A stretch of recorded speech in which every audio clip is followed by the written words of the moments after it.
परशुराम जी के चार शक्तिशाली शिष्य जिन्हें देखकर स्वयं भगवान श्री कृष्ण भी नतमस्तक हो गए। नमस्कार दोस्तों, स्वागत है आप सबका हमारे चैनल सोल डाइट में। आपसे विनती है कि चैनल को सब्सक्राइब कर लीजिए और कमेंट बॉक्स में जय श्री कृष्णा लिखकर परमात्मा को अपना आभार व्यक्त कीजिए। पहले नंबर पर मौजूद शिष्य तो खुद देवता का ही अवतार है। रामायण और महाभारत में जिसमें भगवान विष्णु के ऐसे भयानक शक्तिशाली अवतार मौजूद है जिन्हें क्रोध दिलाने से स्वयं देवता भी कांप उठते थे, जिनकी शक्ति के समक्ष कई हजार अक्षौणी सेना भी धरती में समा गई थी, जिन्होंने अपने पिता के खून का बदला 64 क्षत्रिय राजवंशीय शत्रुओं को मार कर लिया था और उनके इसी भयानक रूप को शांत करवाने के लिए खुद बजरंगबली ने उनसे कई महीनों तक युद्ध किया था। हम बात कर रहे हैं भगवान विष्णु के अवतार यानी भगवान परशुराम जी की, जिनकी शक्ति की कई गाथाएं आज भी जोश जगा देती है, जो आज चिरंजीवियों में से एक है और आज भी इस धरती पर विराजमान है। कहते हैं परशुराम जी बहुत क्रोधित स्वभाव के थे और अपने क्रोध को शांत करने के लिए उन्होंने महादेव का यज्ञ करने की ठानी। इन्होंने अपनी शक्तियों का सही उपयोग करने के लिए शिक्षा देने की ठानी। तब परशुराम जी ने 3 ऐसे शिष्यों को शिक्षा दी जिनको हराने के लिए खुद भगवान श्री कृष्ण को भी छल करना पड़ा। परशुराम जी के ऐसे दिग्गज शिष्य जो बेहद ही शक्तिशाली थे और यदि भगवान श्री कृष्ण स्वयं कुरुक्षेत्र में ना खड़े होते तो ये तीनों शिष्य बिना किसी सेना के महाभारत युद्ध को मात्र 5 दिन में ही खत्म कर देते। जब अर्जुन ने भगवान श्री कृष्ण से पूछा, माधव यदि इन महारथी योद्धाओं को छल से ना मारा जाता तो क्या होता और इस युद्ध का क्या परिणाम निकलता, तब भगवान श्री कृष्ण कहते हैं, हे पार्थ, यदि इन योद्धाओं की मृत्यु छल से ना होती तो उन्हें मारना असंभव था, क्योंकि इन 3 महायोद्धाओं को पूरे अस्त्र शस्त्रों का ज्ञान था। यमराज का पाश या इंद्र का वज्र, इनको कोई भी अस्त्र नहीं काट सकता था। परशुराम जी के 3 महान शिष्य थे, लेकिन एक ऐसा भी शिष्य था जो भविष्य में जन्म लेगा, जिसका इंतजार खुद आज चिरंजीवी कर रहे हैं। यहाँ तक कि परशुराम जी भी उन्हीं का इंतजार कर रहे हैं ताकि उनको शिक्षा और दीक्षा दी जा सके। तो चलिए जानते हैं आखिर कौन है वो 4 शक्तिशाली शिष्य। पहले नंबर पर मौजूद है भीष्म पितामह देवव्रत, जो अपनी भीष्म प्रतिज्ञा के कारण भीष्म नाम से विख्यात हुए, जिन्होंने जब भी युद्ध के लिए शस्त्र उठाए तो सामने वाले की रूह कांप गई। राजा शांतनु और माता गंगा के पुत्र भीष्म, जिन्होंने आजीवन हस्तिनापुर को एक रक्षक के रूप में सहायता दी, जिन्होंने न सिर्फ कंस जैसे योद्धा को हराया अपितु खुद अपने महान गुरु परशुराम जी से भी कई महीनों तक युद्ध किया, जिसका कोई भी निष्कर्ष नहीं निकला। खुद परशुराम जी ने इन्हें असंख्य अस्त्र शस्त्रों का ज्ञान दिया था। सिर्फ यही नहीं, कहते हैं भीष्म पितामह ने जब कुरुक्षेत्र का युद्ध लड़ा तब वह हर रोज हजारों पांडव सैनिकों का वध करते थे।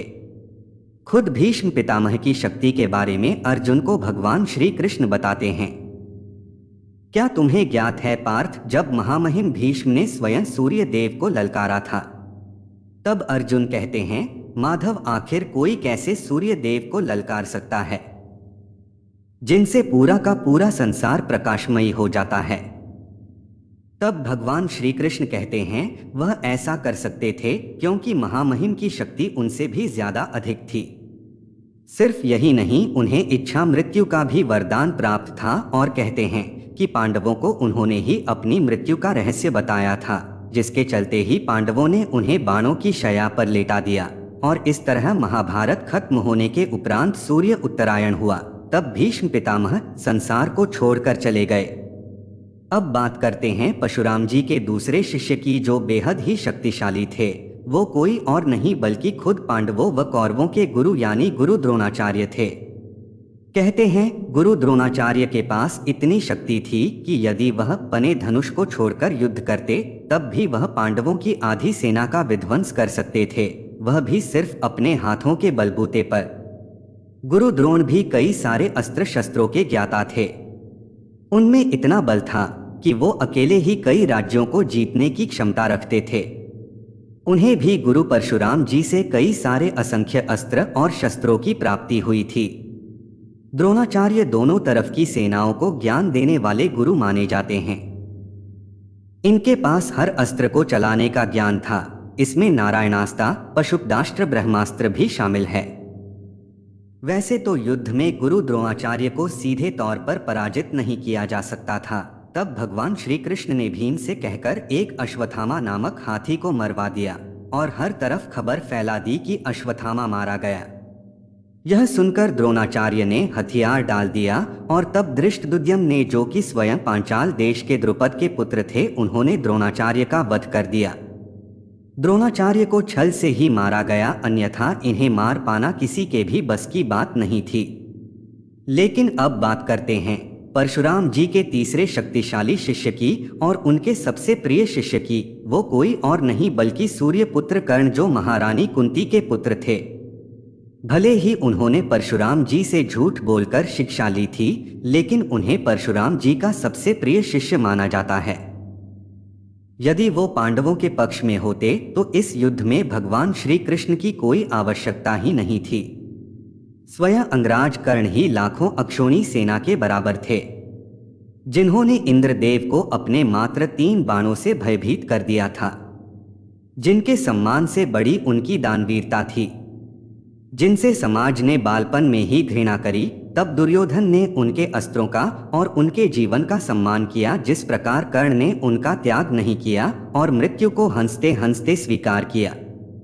कर्ण में ही नहीं बल्कि उनके बाणों में भी इतनी शक्ति थी कि वो बजरंगबली के होते हुए भी अर्जुन के रथ को 3 उंगल पीछे खिसकाया करते थे। वो भी सिर्फ एक बार नहीं बल्कि असंख्य बार उन्होंने ऐसा ही किया था। अर्जुन का रथ, जिसकी ध्वजा पर स्वयं बजरंगबली विराजमान थे और जिनके साथ ही स्वयं भगवान श्री कृष्ण थे। सिर्फ यही नहीं, जिस जरासन को मारने के लिए भीम को इतना समय लग रहा था, जिसे भीम ने खुद भगवान श्री कृष्ण की सहायता से मारा था, वो आसानी से कर्ण के हाथों मारा जाता। कर्ण ने कई बार जरासन को परास्त भी किया था। तब श्री कृष्ण जी कहते हैं कि हे पार्थ, क्या तुम जानते हो अगर कर्ण ना होते तो कितने मासूम लोगों की जान जाती। तब अर्जुन कहते हैं कि वह कैसे भगवान। तब श्री कृष्ण जी कहते हैं कि एक श्राप की वजह से। जब द्रोणाचार्य कौरवों और पांडवों को शिक्षा दे रहे थे, तब तुम्हारी ही तरह है कर्ण भी उनसे शिक्षा प्राप्त करने गए थे, परंतु गुरु द्रोण ने उनके राजपुत्र न होने के कारण शिक्षा देने से मना कर दिया था। तब बालक कर्ण को बहुत निराशा का सामना करना पड़ा। तब उन्होंने एक बहुत बड़ा निर्णय लिया। तब कर्ण ने अत्यंत क्रोधी परशुराम जी से शिक्षा लेने के लिए झूठ बोला। कर्ण इस बात से अनजान था कि इस झूठ के कारण वह सब कुछ प्राप्त तो कर सकते हैं, लेकिन सब कुछ खो भी सकते हैं। तब अर्जुन कहता है वह कैसे माधव। तब भगवान श्री कृष्ण कहते हैं कि जब एक दिन परशुराम जी आराम करने के लिए कर्ण के पैर पर लेटे हुए थे, तो एक बिच्छू कर्ण को काट लेता है और उस बिच्छू के दर्द के कारण कर्ण हिले ही नहीं कि कहीं गुरुजी की नींद न टूट जाए, जिसकी वजह से परशुराम जी को संदेह होता है कि इस प्रकार दर्द का सहन तो कोई ब्राह्मण नहीं कर सकता। तो वह पूछते हैं कि तुम कौन हो। तो कर्ण कहते हैं कि मैं सूत पुत्र कर्ण हूं। तब परशुराम जी गुस्से में आकर श्राप देते हैं कि जब तुम्हें इस विद्या की सबसे ज्यादा आवश्यकता होगी, तब तुम्हें इस विद्या का बिल्कुल भी ज्ञान नहीं रहेगा। कर्ण एक ऐसा योद्धा था जिसके लिए जरासन को परास्त करना बहुत ही मामूली सी बात थी। उन्हें ज्ञात था कि जरासन की मृत्यु कैसे होगी, परंतु कर्ण ने मित्रता के कारण जरासन को जीवित छोड़ दिया। कर्ण की तारीफ खुद भगवान श्री कृष्ण भी करते थे।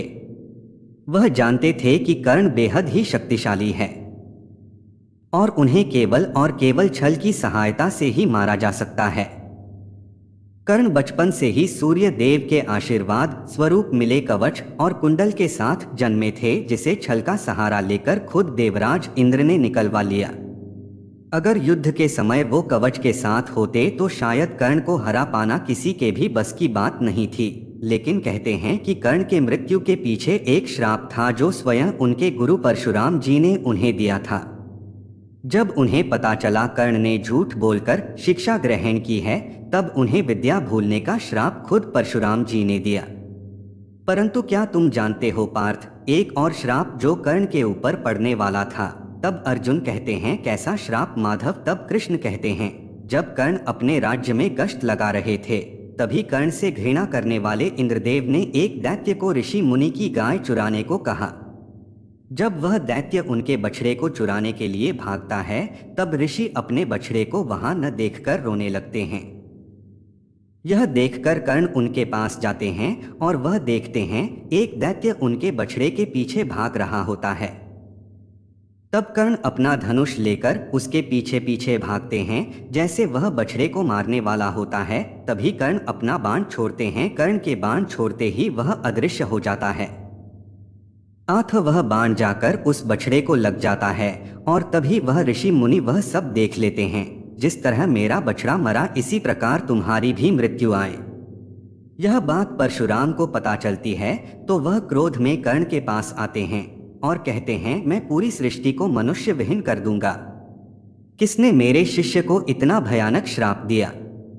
तब कर्ण कहते हैं, लगता है मेरा समस्त जीवन श्रापित है। आपने भी तो मुझे क्रोध में श्राप दिया था। तब भगवान परशुराम ने भी अपने क्रोध को त्याग कर्ण को गले से लगा लिया था। सब कुछ जानकर भी भगवान परशुराम को अपने शिष्य कर्ण पर बहुत गर्व था। भगवान कृष्ण ने आगे अर्जुन से कहा, इसीलिए परशुराम जी के इन 3 शिष्यों से संसार के सभी योद्धा डरते थे। सिर्फ यही नहीं, कर्ण ने परशुराम जी से कई सारे शक्तिशाली अस्त्र शस्त्रों का ज्ञान प्राप्त किया था, जिसे उन्होंने समय समय पर उपयोग भी किया, लेकिन अंत में वो अधर्म की राह पर चल पड़े थे, जिसकी वजह से उनका भी छलपूर्वक वध हुआ। अब बात करते हैं परशुराम जी के आखिरी और सबसे शक्तिशाली शिष्य की, जो खुद एक भगवान होंगे, जो स्वयं भगवान श्री विष्णु का 10वां अवतार होंगे। हम बात कर रहे हैं कल्कि अवतार की। श्रीमद् भागवत गीता में यह वर्णित है कि इस संपाल क्षेत्र में एक ब्राह्मण के घर कल्कि की अवतार का जन्म होगा, जिनके गुरु कोई और नहीं बल्कि 8 चिरंजीवियों में से एक और इस धरती पर अभी भी मौजूद स्वयं गुरु परशुराम जी होंगे, जो उन्हें शिक्षा दीक्षा देंगे और उन्हीं से उन्हें शस्त्र प्राप्त होंगे, कई सारे असंख्य अस्त्र शस्त्र। कल्कि अवतार के बारे में तो हम सब जानते ही हैं कि कलयुग के अंत में स्वयं कली पुरुष राक्षस को मारने के लिए ही भगवान विष्णु 10वां अवतार लेंगे, जो कल्कि अवतार होंगे और उनके गुरु स्वयं परशुराम जी होंगे। तो यही थे परशुराम जी के वो 4 सबसे शक्तिशाली शिष्य। इनमें से आपको सबसे पसंदीदा शिष्य कौन लगते हैं, कमेंट बॉक्स में जरूर बताइएगा। और अगर आपको यह वीडियो अच्छी लगी तो इस वीडियो को लाइक कीजिए, हमारे चैनल को सब्सक्राइब कीजिए और ज़्यादा से ज़्यादा शेयर भी करिए। जय श्री कृष्णा।